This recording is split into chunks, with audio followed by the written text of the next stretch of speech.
सर्पाघाती चाषी गुरुतर कटक बड़ मेडिकल रे भर्ती। सूचना अनुसार बालेश्वर जिला बस्ता ब्लॉक बरणघटिया पंचायत जिंजीपुरा ग्रामर चाषी गौरहरी परिडा निज मुग चाष जमी को कीटनाशक सिंचन करने एक विषधर बड़ा साप कामुड़ी देछि, जहाँफल गुरुतर अवस्था बालेश्वर मुख्य चिकित्सालय भर्ती करथिले परिवार लोके। सेठारे तांको अवस्था संकटापन्न हेबारु कटक एसीबी मेडिकल रे भर्ती कराଯାଇଛି।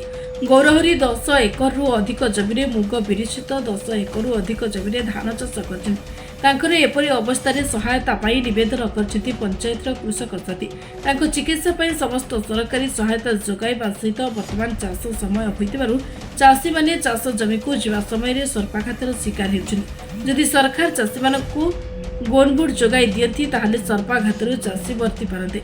मो पंचायत रे आज गोटे दुखदायक घटना घटी। मोर बरुणगड़िया पंचायत रे सबू माने गोटे चाष अंचल एथिरे राइस फील्ड मैनेजमेंट रे आमर जो मुग बिरी चाष कराई आम एठी 150 हेक्टर मुग चाष करिचु, जाफल कि एठी आमर निकटस्थ ग्राम झिंजीपुरा रे सेठी 100 एकर ऊर्ध चाष होईची मुग बिरी चाष। आउ सेठी चाष पाई मध्य विभिन्न उपर स्तर रु आसिकी आमर परिदर्शन करिसंती। इति अवसर रे सेठी जणे बड़ चाषी श्री गौरहरी परिडा आउ सी 25 एकर खंडे धान चाष करती। आउ एई रवि ऋतु रे से 10 एकर खंडे मुग बिरी चाष करिसंती।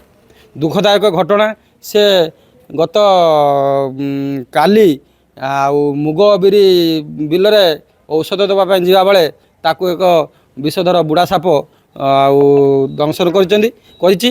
आउ जहाँफल कि से गुरुतर है बालेश्वर रु तांको भुवनेश्वर हॉस्पिटल को स्थानांतरित कराई। आउ से आम टे दुख प्रकाश करुचु।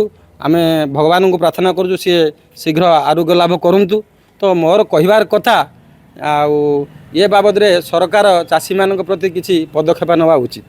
बस्तर जगत कुमार गिरी का रिपोर्ट निरपेक्ष।